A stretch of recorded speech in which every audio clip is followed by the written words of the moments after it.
A giant white triangle emerges from a turquoise reef on a forgotten Pacific atoll. A British Cold War bomber, barnacled and beached, 3,000 miles from anywhere it should be. How did it get there? That's the question that sends one man on an impossible mission. Restore a wrecked Vulcan with no runway, no hangar, and no clue what its sealed bomb bay actually hides. The answer rewrites aviation history. This is Avro Vulcan XH558, a strategic bomber abandoned on an uninhabited reef halfway between nowhere and oblivion. And this is Charles, a wreck hunter who heard the fishermen's rumors and bet his life savings that he could salvage the impossible. What he hasn't yet realized is that this aircraft wasn't lost by accident. It was hidden on purpose, and what's inside will change everything. Charles first heard the rumor in a portside bar in Pago Pago. Fishermen returning from the Line Islands spoke of an enormous white triangle resting on a reef where no aircraft had any right to be. Most wrote it off as a trick of the light. Charles booked a charter the next morning. After 3 days at sea, the atoll rose from the horizon. And there it was, the unmistakable silhouette of an Avro Vulcan, its delta wing spanning 111 feet, half submerged in crystalline water. Salt corrosion had eaten through the aluminum skin. Barnacles encrusted the landing gear. The cockpit glass was cracked and fogged, but the airframe was intact, a ghost of the Cold War marooned in paradise. Charles waded ashore and circled the aircraft. The serial number on the tail was still legible, XM603. He traced the faded roundel of the Royal Air Force. This was no ordinary wreck. He knew the Vulcan's history, a nuclear-capable bomber designed to penetrate Soviet airspace, the backbone of Britain's deterrent for 3 decades. But how did a land-based strategic bomber end up on a deserted Pacific reef, thousands of miles from any RAF base? That question consumed him. He posted photos to an aviation forum that night, hoping someone could identify the aircraft's last known mission. 2 days later, an email arrived from a man named George, a retired crew chief who had maintained Vulcans for 20 years. George wrote, "I know that aircraft. I served on her." And then George sent a second message that made Charles's blood run cold. XM603 was never a standard bomber. She was modified for a top-secret program in 1968. Her bomb bay was never designed to carry weapons. George flew to the atoll on the next available supply plane. At 72 years old, he hauled himself onto the reef with a limp earned from 40 years maintaining bombers. He stood in the shadow of the Delta wing and wept. "I thought they destroyed her," he said. "I watched them cut up her sisters." But XM603 vanished from the scrapyard inventory in April 1968. No explanation, no decommissioning record. The official logbook stated she was dismantled. George never believed it. He led Charles to the bomb bay doors. The salt had fused the hydraulic seals into concrete, but George knew exactly where to cut. He pointed to a series of welded brackets inside the bay that no standard Vulcan ever carried. These mounts were custom fabricated for a pressurized research pod, codenamed Nightjar. George had seen the design once, decades ago, on a classified schematic he was never supposed to view. The pod was a self-contained surveillance laboratory. Infrared line scan cameras, atmospheric sampling intakes, low-frequency antenna arrays. It was built for a single mission: to overfly territory the United Kingdom could not acknowledge on any flight plan. Charles pressed for details. George hesitated. The mission, he said, wasn't about the Soviets.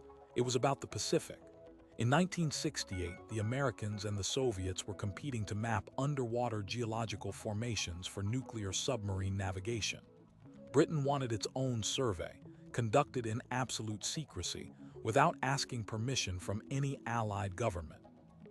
The Vulcan could fly at 60,000 feet, well above commercial airspace and radar coverage across the open ocean.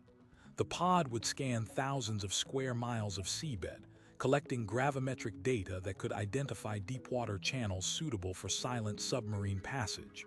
No weapons, no bombs, just a ghost plane mapping the bottom of the world.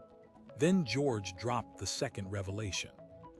According to the records he smuggled out of the archives before retirement, XM603 completed its survey, but the data was never recovered.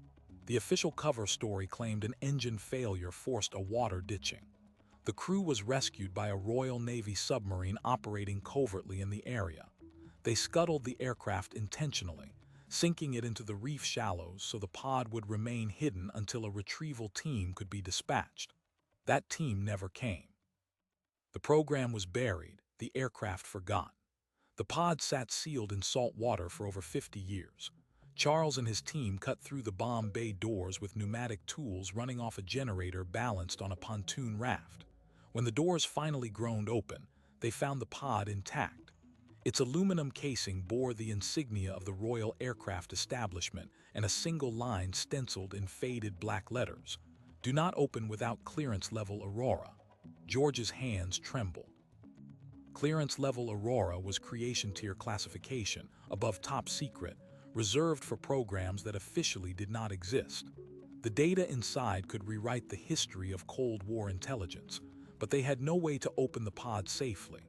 The seals were environmental grade, designed to survive a ditching, and they had no hangar, no cleanroom, no power beyond a sputtering generator.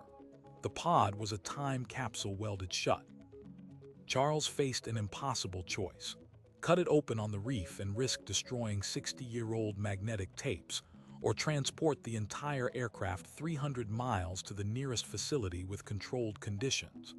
Moving a 60-ton bomber across open ocean without a runway would require a heavy-lift barge, a crane, and a budget that now reached into the millions. He had already spent his life savings on the salvage. The government, when contacted, issued only silence and a politely worded letter disclaiming ownership. Whatever XM603 had been, the Ministry of Defense wanted nothing to do with it. Charles realized he was alone, and the pod's clock was ticking. The moment salt air entered the bomb bay, the corrosion rate inside the pod accelerated. What was hidden for 50 years would degrade within weeks. Then George pointed at the pod's access panel. There was a second marking, smaller, almost invisible under the oxidation. It was a date, June 14, 1968, and beneath it 3 words that made Charles stop breathing. The contents listed didn't match a survey mission. They matched something far more dangerous. The pod's manifest, still legible beneath the oxidation, listed its payload not as gravimetric sensors but as particulate collectors and gamma spectroscopy units. This was not a mapping tool. This was a nuclear sniffer. XM603 had been flying through the debris clouds of above-ground atomic tests, gathering proof of detonations that were never supposed to happen. George pieced together the logic. In 1968, the Partial Test Ban Treaty was 5 years old. The Soviets, the Americans, the British, all had agreed to stop atmospheric testing. But deep in the Pacific, far from any monitoring station, the French were running their own program, Operation Canopus. They detonated a 3.1 megaton device over Fangatofa Atoll in August '68, and they were planning more. The United Kingdom needed hard evidence without admitting they were spying on an ally. The Vulcan flew at the edge of space, trailing filters that captured radioactive isotopes. The data inside that pod was proof of a massive, treaty-shattering test series, and the British government chose to bury it. Charles now understood why the Ministry of Defense had disowned the aircraft. If the pod were opened, it would expose not only the surveillance program but the cover-up itself. Diplomatic relations, nuclear agreements, decades of trust, all built on a lie. And now it was sitting in a corroding cylinder on a reef he had paid everything to reach. They had no choice. They had to recover the pod intact and open it under controlled conditions. Charles liquidated what remained of his assets and found an anonymous benefactor, a former intelligence analyst who learned of the discovery through aviation circles and wired enough to charter a heavy-lift barge from Fiji. The operation took 11 days. They used flotation bags to raise the Vulcan's fuselage from the coral, then a mobile crane to lift the aircraft onto the barge deck, while the Pacific swell threatened to smash it against the hull. Inch by inch, XM603 rose from its watery grave, barnacles cracking from the wings like ancient scales peeling away. They sailed to a decommissioned hangar on a former military airfield in New Zealand, the only facility within range with a clean room large enough to handle the pod. George assembled a team of retired RAF engineers who volunteered their time, men in their 70s who still carried the muscle memory of Vulcan maintenance. They stabilized the airframe, treated the corrosion, and turned the hangar into a restoration bay. But the pod was the priority. Inside a sterile tent, under filtered air pressure, George cut the final seal with a sonic blade. The hiss of equalizing pressure was the first breath that Interior had tasted in 55 years. They extracted the data modules, 27 magnetic tape spools in titanium canisters, perfectly preserved. The tapes were transferred to a digital archiving lab at a university, where a specialist began the painstaking process of extracting the analog signals. The first data stream that appeared on the screen was not radiation readings alone. It was a full navigation log, time-stamped and encoded, showing the Vulcan's flight path over French Polynesian airspace, dipping into Soviet territory, skirting American radar networks. A high-wire act flown by pilots who knew they would be disavowed if caught. But the second data stream was the shock. It wasn't just French tests. The Vulcan had also overflown a previously unknown facility on a Soviet island in the North Pacific, a site that did not appear on any satellite intelligence of the era. George stared at the screen as the reconstruction software rendered the gamma profiles. The signatures matched a clandestine fast neutron reactor, a type used for producing weapons-grade material. The United Kingdom had discovered a Soviet plutonium plant years before it was officially known to exist, and they hid it, locked inside a beached bomber, while the Cold War played out blind. Charles sat in the hangar, surrounded by the smell of aluminum polish and old hydraulic fluid, and realized the true weight of what he had salvaged. The pod held evidence that could rewrite two nations' nuclear histories, and the world still did not know it existed. He looked at the battered airframe, now stripped and gleaming under hangar lights. His job was not just to open the pod. It was to make this aircraft stand on its own wheels again and let it tell its story. But even he could not imagine what the final tape would contain. The restoration took 14 months. They rebuilt the 4 Rolls-Royce Olympus engines bolt by bolt, scavenging parts from museums and private collectors. They reskinned sections of the Delta wing, reran wiring harnesses, and bled the hydraulic lines clear of half a century of salt. George worked 16-hour days, his arthritic hands remembering every tolerance and torque spec.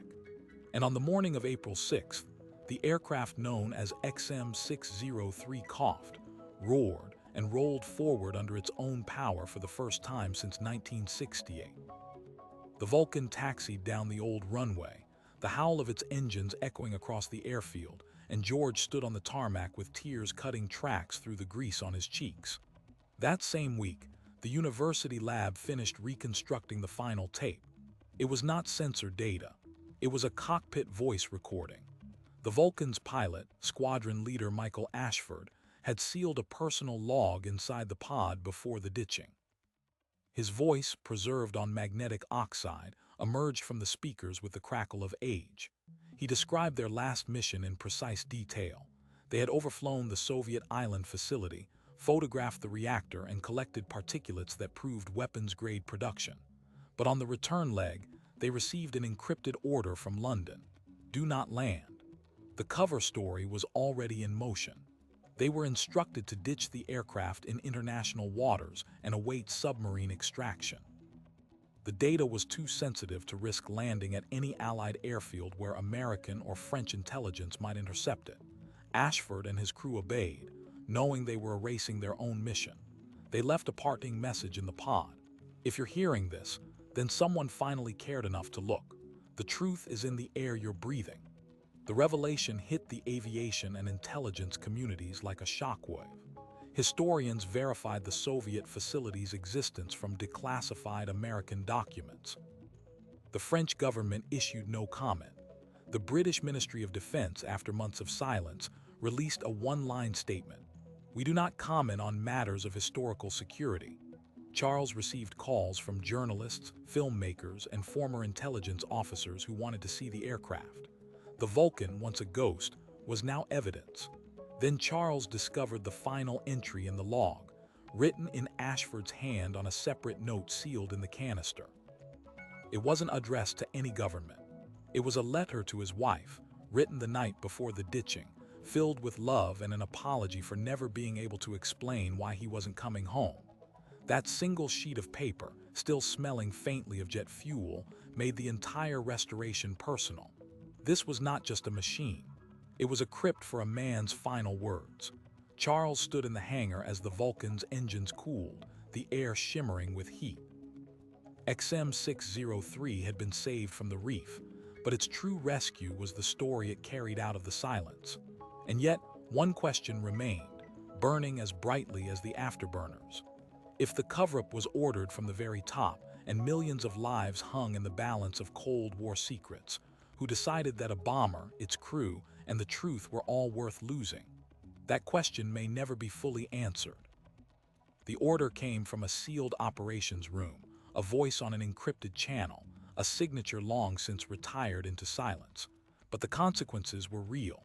3 men flew into oblivion to protect a secret that their own government later forgot. And for 55 years, the only proof it ever happened rusted on a reef, waiting for someone stubborn enough to look. Charles still visits the aircraft every week.